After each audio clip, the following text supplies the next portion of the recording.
greeted by the Lubavitcher Rebbe's wife, Rebetzn Jaya, who insisted that I not take any time with her husband till I make Kiddush and have something to eat. And she was very protective of me immediately from the start.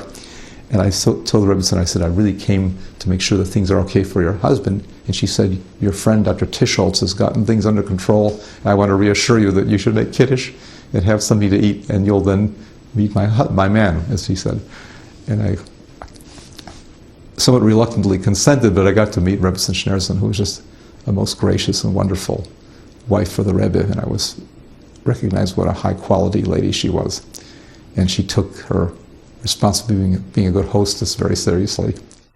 In addition to Rebbe Krinsky and Rebbe Groner and Rebbe Klein being my very strong allies who would keep me regularly informed, my closest ally was Rebetzn Jaya, with whom I had a phone call almost nightly, with the exception, of course, of Shabbos. But we were on the phone so I could get a little report about the Rebbe, and she was so perceptive and such a smart lady that I always got to know what was going on. And correspondingly, the Rebetzin was quite perceptive on the other end of the phone. She would almost know what the outcome of the Cubs score was. She was an avid Cubs fan, so she could almost tell when they had won and lost. That's how she could read me on the phone.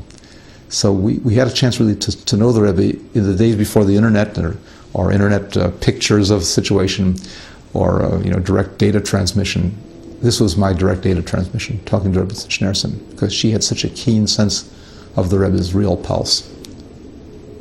I also might add that she was the Rebbe's intellectual sparring partner, so she could take the Rebbe to task at home as a good wife would when she saw him going a little too far afield. And I felt that was a very great support, and she was like a medical protector in that way. The Rebetzin loved the Rebbe with all her heart. I mean, the Rebbe loved the Rebetzin with all his heart. He always showed great concern for her, and he was always telling me, please go after this visit immediately to the Rebetzin to reassure her that things are okay, because she's always so worried. And vice versa, the Rebetzin just had such a great admiration and respect for her man. Ever since her loss, the Rebbe's household was not at all the same. His schedule was not the same. She protected his schedule. She protected the way the things were for him in the household. The Rebbe cherished his private tea party with the Rebetzin. The Rebbe said that he equates the importance of the tea party with his wife on a daily basis with the necessity to put on tefillin.